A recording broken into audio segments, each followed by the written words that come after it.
Come here, bud. Oh, you're such a good puppy. Okay, we'll get you breakfast, okay? Where's your wobbler? Oh, here it is. Here's your wobbler. Let me just get that. Okay. Here, we need to get you your breakfast. Let me move the camera here. And we'll show everybody how we get your breakfast. Okay. So, we got a shelving thing with all the dog supplies. Let me fill up his wobbler. All right, let's get some food in here. Okay.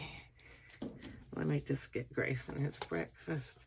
So, today, for the first time since, oh golly, I don't know, maybe the summer, I'm wearing a skirt because it's supposed to be in the 80s today.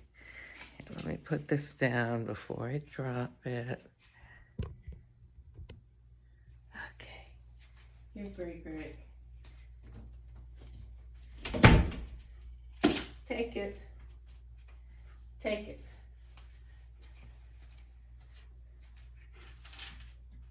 Just wash my hands here. So, yeah, I have not worn a skirt in months and months and months and months. And as I told you before, you know, I was sick for probably 6 weeks. And during that time, I put on weight. And see, this skirt has, it attaches with Velcro. And, I don't know, can I make it a little tighter? Last summer when I wore this part came all the way over to here. So, you know, I'm working on losing that extra weight that I put on. And that relates to what I want to talk with you about today, because I found that many things that I experience, other people experience too. The difference is that I talk about stuff, and lots of times other people don't. You know, they keep it quiet. So anyway, I'm gonna tell you about something here that maybe you've experienced as I'm experiencing now. Now, part of my morning routine every day is when I get up, I light a scented candle. I have various kinds of scented candles. The reason is that during the night, you know, sometimes we might produce odors or, you know, sometimes we don't have a lot of air circulation during the night, and the house can sometimes get a stale smell to it. But the thing is that we don't notice it because we've been sleeping in it all night, you know, so you get used to it. So I always light a candle in the morning to give a fresher smell to the house. And here you can see and I have started to exercise, drink more water, and I've been taking off some weight, but I need to take off more, right?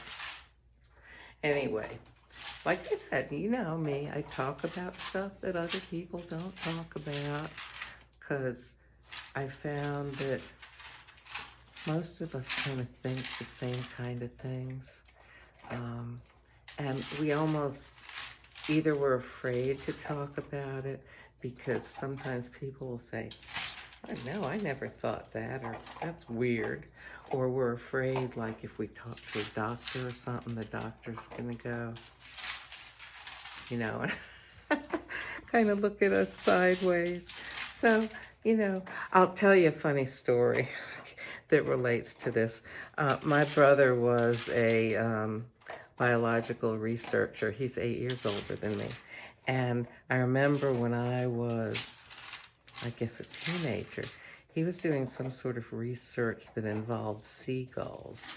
And I remember him saying something about when seagulls eat, they secrete some sort of like a nasal secretion, from their noses.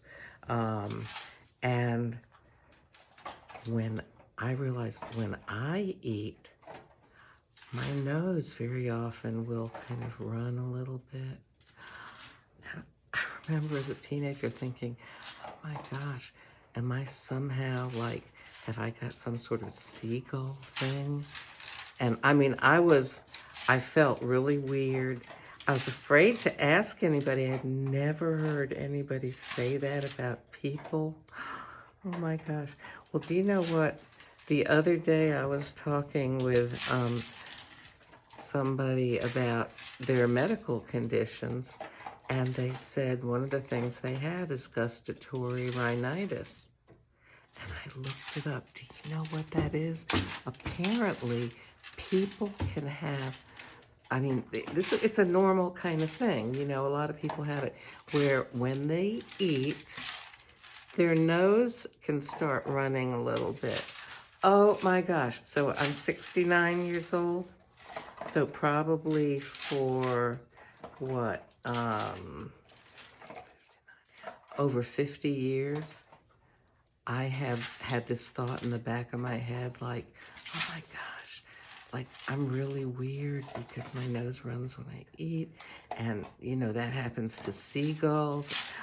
Sometimes, especially when we're younger, but when we're older too, we can think really strange things. And, we don't talk about it because either we're afraid, somebody will go, never heard of that, or we'll just feel really strange. Sometimes people say they never heard of something because they may have the same thing, but they think it's weird too, and they're afraid to admit that they have it. So they treat you like you're weird because you said you had it. Or maybe sometimes we don't know exactly how to explain it, and the way we explain it is not, it doesn't convey to the other person what's going on, or to the doctor, or whatever it is.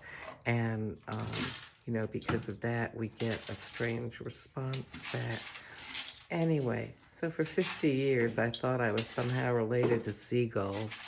And it turns out that it's a perfectly normal thing that a lot of people have happen. Well, anyway, I'm going to go ahead and post this, and then I'm going to get on with making my coffee and some more normal things in the morning, and the stuff that I was going to talk with you about, which is not whether or not I'm related to a seagull.